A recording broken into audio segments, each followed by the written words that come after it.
안녕하세요, 임플란트 타이거입니다. 오늘은 제가 요양원에 대해서 한번 이야기를 해보려고 합니다.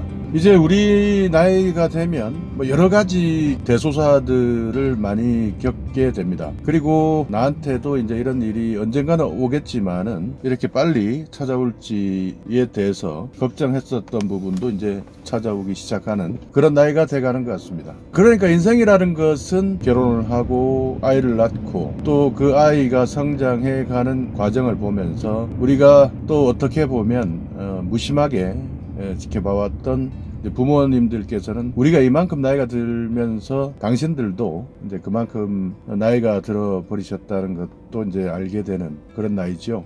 이제는 우리 자식들로부터 이제 보호받아야 되는 그런 나이가 되셨는데요.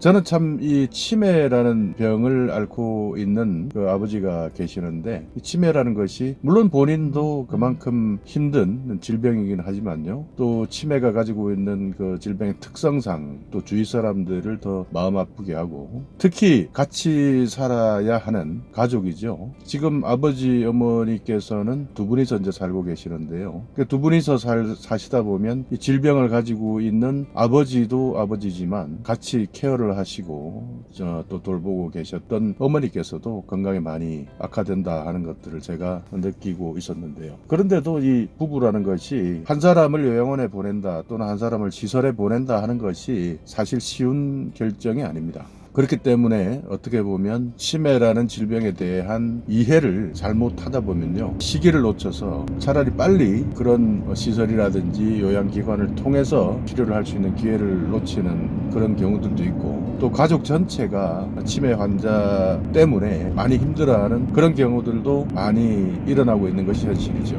치매에 대해서 이런 이야기들을 많이 합니다. 우리끼리 이야기를 할 때 치매라는 것이 과거에는 치매가 없었는데 왜 이렇게 요즘에 많이 치매가 발생하느냐, 그만큼 수명이 연장이 됐다는 거죠. 과거에는 60만 넘어도 환갑잔치를 하시고, 그리고 손주 놓으면은 다 할아버지 이야기를 들었지만, 요즘에는 손주를 봤다 하더라도 할아버지 이야기를 듣지 않고 중년이라든지 노인의 이야기를 듣지 않는 그런 시대가 됐는데요. 그만큼 치매가 걸리기 전에 돌아가셨던 과거에 비하면 그만큼 건강 수명이 길어졌기 때문에 노인 10분 중에 한 분은 치매에 걸린다 또는 그 이상이 치매에 걸린다라는 이야기가 있죠. 제가 오늘 여러분께 이 영상을 찍는 이유는 치매라는 질병에 대해서 모두가, 가족들은 처음에 이것을 받아들이는 게 상당히 힘듭니다. 저도 가족이기 때문에 더 힘들더라고요. 왜냐하면 자꾸 이제 과거 생각을 하면서, 그러니까 환자는 환자로만 봐야 되는데 이 가족이라는 게 그렇지 않지 않습니까? 옛날에 이러시지 않으셨던 분이 왜 그러세요? 정말 괜찮으셨잖아요 하는 그런 마음으로 바라보니, 그러니까 건강하시고 활발하시고, 그리고 인생을 참 자식들을 위해서 그리고 그 어머님을 위해서 살아오셨던 참 과거의 건강한 모습을, 그것을 기준으로 판단하다 보면 어머니도 그렇고요, 자식들도 부모님의 치매를 인정하는데 시간이 상당히 많이 걸리고, 저도 또한 그랬습니다. 처음에는 치매에 걸렸다는 것 자체를 인정하지도 못했으니까요. 자, 이제 그것은 각 가정마다 또 그리고 각 가족들 구성원마다 다른 이야기니까요. 자, 오늘은 제가 이 좋은 요양원을 고르는 방법에 대해서 한번 제 경험을 가지고 여러분께 말씀을 드리려고 합니다. 요양원에 대한 인식이, 제가 어릴 때 이런 이야기를 많이 들었습니다. 이제 부모님들로부터 야들아, 내가 늙으면 너희들은 나 요양원 안 보낼 거지, 이런 이야기를 저한테 자주 하셨어요. 요양원에 한번 들어가면 학대당하거나 내가 죽어서야 나올 수 있는 그런 시설로 이제 인식되었던 경우가 많고, 실제로 과거에는 이 사각지대가 많았기 때문에 실제 요양원에서 그런 폭행이라든지 학대라든지 이런 비인간적 대우를 받았던 것도 사실입니다. 그리고 이제 요양원 자체가 그만큼 국가에서 통제할 수 있는 그런 시스템도 미비했고요.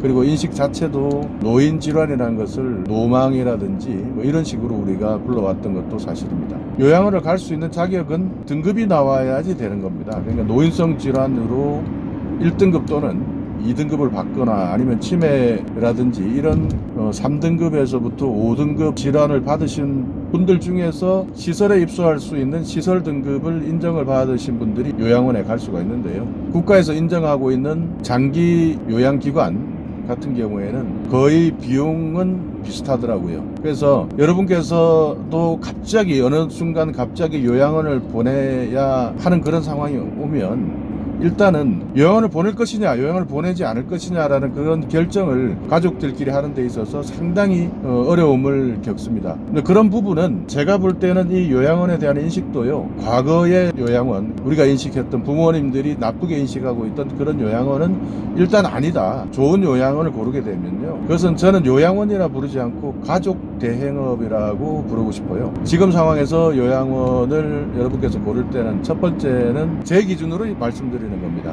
그나마 그래도 저는 처음에 많은 사람들에게 물어보고 또 추천을 받아보고 그랬는데요. 특히 이런 검색을 통해서 네이버라든지 이런 것들은 절대 여러분께서 검색까지만 하시고요. 여러분께서 직접 발품을 팔아서 가보셔야 됩니다.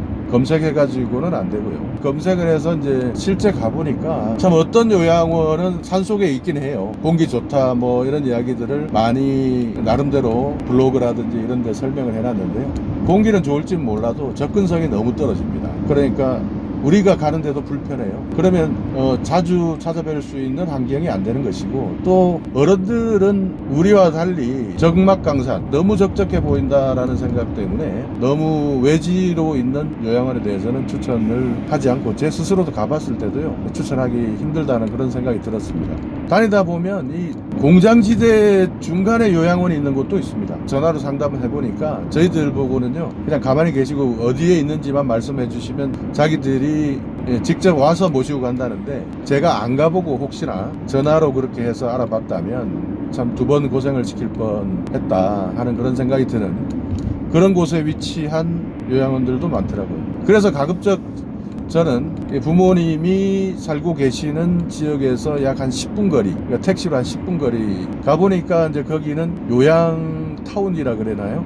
실제 요양타운은 아닌데 그 도심에 있는 요양원들인데 그 도심에 있는 상가들이 분양이 안 되고 좀 있었나 봅니다. 한 10년 전부터 분양이 안 되고 있고, 그리고 이제 요양원의 수요는 늘어나고 하다 보니 요양원들이 그쪽으로 와서, 그나마 공실이 많았던 상가다 보니까요, 일단은 임대료가 좀 쌌겠죠. 그러다 보니 하나하나 이 요양원들이 자리 잡기 시작하다 보니까 제가 볼 때는 10군데가 훨씬 넘게 요양원들이 모여 있었는데, 그렇게 모여 있다 보니까 수요자들에게는 상당히 또 유리한 어떤 환경이 되는 것이, 거기에서 시설 경쟁을 하고 서비스 경쟁을 하고, 그리고 돌보는 데 있어서도 지극정성의 경쟁까지 하는 것을 보고 야, 정말 운이 좋았다 하는 그런 생각이 들었어요. 그 중에서 몇 군데를 제가 찾아서 확인해서 상담을 해보고 결국 제가 이제 요양원을 정했는데요. 가급적 요양원들이 홀로 떨어져 있는 데보다는요, 서로가 경쟁할 수 있도록 여러 군데 이렇게 모여서 붙어 있는 곳, 그 근처에 그런 요양원들이 많이 모여 있는 곳을 저는 추천을 합니다. 그래야, 많이 모여 있어야 어떤 관계 당국이라 그러죠. 보건복지부라든지 아니면 지방자치단체에서 관리 감독도 쉬운, 그리고 응급 상황이 발생을 해도 그렇게 위치가 이렇게 같이 모여 있는 곳이라면요, 그 시스템 자체가 훨씬 더 응급 상황에 대처하기 좋은 그런 상황이 되는 겁니다. 그렇기 때문에 그런 위치적 거리나 위치에 대한 부분이 이제 1순위로 여러분께 제가 말씀을 먼저 드리고요. 두 번째는 들어가셔서 시설은 제가 보니까 같이 모여 있는 데는 시설은 고만고만합니다. 그러니까 다들 깔끔하게 이제 위생 상태도 대부분 좋아요. 제가 가졌던 기준은 실제 입소하셔서 생활하고 계시는 노인들의 표정을 저는 계속 진지하게 살펴봤습니다. 원장님이라든지 요양보호사의 표정도 물론 중요하지만, 그분들은 우리하고 상담할 때 정말 그 선한 표정을 지을 수도 있지만 우리가 없을 때는 표정이 달라질 수 있는 분들이 아니라고 또 할 수가 없을 수도 있는 것 아닙니까? 물론 저는 이제 그런 분들을 다 믿지만요. 그렇지만 내 부모님을 모셔야 되는 그런 시설이라고 생각이 된다면 실제 들어오셔서 생활하고 계시는 분들의 표정, 그분들의 표정이 밝은지 이런 것들을 여러분께서 유심히 바라보시면 정말 무표정하고 어둡고 괴로워하고 하는 이제 그런 표정들을 가지신 그런 요양원도 있고요. 가보면 즐거워하시고 밝게 웃고 계시는 그런 요양원도 있었습니다. 그리고 생활하시는 모습을 살펴봐야 되고 거기 계시는 관계자들의 설명이나 이런 것들은 제가 볼 때는 그 다음 순위가 아닌가 싶더라고요. 가격은 거의 정해져 있습니다. 시설 인정을 받으신 분들은 20% 정도의 비용을 지불하면서 요양원 생활을 하실 수가 있는데 그분들이 약 6만 원 정도부터 60만 원 정도 사이에 계시는 분들이고 12%를 내시는 분들은 뭐 60만 원에서 뭐 5, 6만 원 정도 사이, 그리고 8% 정도만 또 내는 그런 환자들이 계시는데 그런 분들은 약 50만 원에서 한 40만 원 사이 이렇게 비용을 내게 되는데요. 그거는 제가 자막으로 정리를 해드리겠습니다. 그러니까 가격에 대해서는 여러분들께서 크게 비교를 하실 이유가 없다 하는 것들을 알고 계시고요. 그래서 여러분께서 이제 앞으로는 2047년이 되면요 정말 노인 인구가 기하급수적으로 늘어난다고 합니다. 그리고 또 앞으로 10년 정도가 지나면 노인 요양기관에 들어가셔야 되는 분들이 또 지금 현재보다 2배 이상 또 늘어날 것이다 하는 그런 발표들도 있고요. 이제 앞으로 이 노인 인구 그리고 노인 요양기관, 특히 이제 우리가 노인이 되는 시대도 이제 곧 다가오겠지만요. 지금 우리가 부모님들을 부양하는 시대에 이 요양원을 여러분께서 정하실 때의 기준. 자, 오늘 알아봤는데요.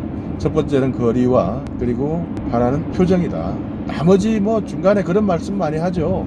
위생 상태는 어떠냐? 그건 기본입니다. 일단 여러분께서 가셔서 주방은 무조건 가보셔야 돼요. 이제 식사를 조리를 하는 조리실에는 무조건 가보셔서 소위 말하는 백종원이 살피듯이 열어달라, 한번 보겠다, 이런 것들을 꼼꼼하게 살피셔도 다 해주실 수밖에 없는데 우리가 공개할 수 없다는 데는 여러분께서 절대 들어가시면 안 되고요. 그리고 어르신들을 면회를 할 때 어떤 기관들은 면회실에서만 면회를 하고 실제 생활하시는 생활 공간을 공개를 안 하는 요양원들도 있습니다. 그런 데는 절대 또 우리 부모님들을 모시면 안 됩니다. 왜냐면요 자신이 없다는 거죠. 근데 말로는요 부모님들 건강이나 감염 때문에 이런 것들 때문에 공개를 하지 않는다고 하는데요, 우스운 소리죠. 그것은 뭐 거의 사기꾼 같은 곳이니까 절대 그런 곳은 부모님을 모시고 가시면 안 되는 것입니다. 자, 오늘 제 나름대로 오늘 요양원에 대해서 제 경험을 가지고, 물론 제가 제 경험이 다 맞다 이렇게 이야기를 할 수는 없습니다. 그러나 여러분께서 한번 참고해 보시고요. 그 중에 특히 제가 말씀드린 이 두 가지만 일단 명심하시면요 여러분께서도 요양원을 잘 선택하시지 않을까 하는 그런 생각이 듭니다. 여러분 발로 뛰셔야 됩니다. 직접 가보셔야 됩니다. 그래서 거기 가셔서 눈으로 직접 보시고 그리고 그분들 표정 꼭 알아보시고요. 그리고 직접 가봐야 정말 저 정막강산의 산속에 있는 요양원인지 아니면 공장 속에 있는 그야말로 이 돈벌이 요양원인지 아니면 정말 우리 부모님들을 정성으로 돌보는 그런 요양원인지를 여러분께서 확인할 수가 있는 것이거든요. 자, 오늘 이 영상 여러분께 조금이나마 도움이 되셨거나 또는 유익한 정보가 되셨다면요 오늘도 구독 그리고 좋아요 그리고 또 이런 요양과 관련된 부분을 꼭 알아야 되시는 분들에게는 이 정보 공유 부탁드리겠습니다.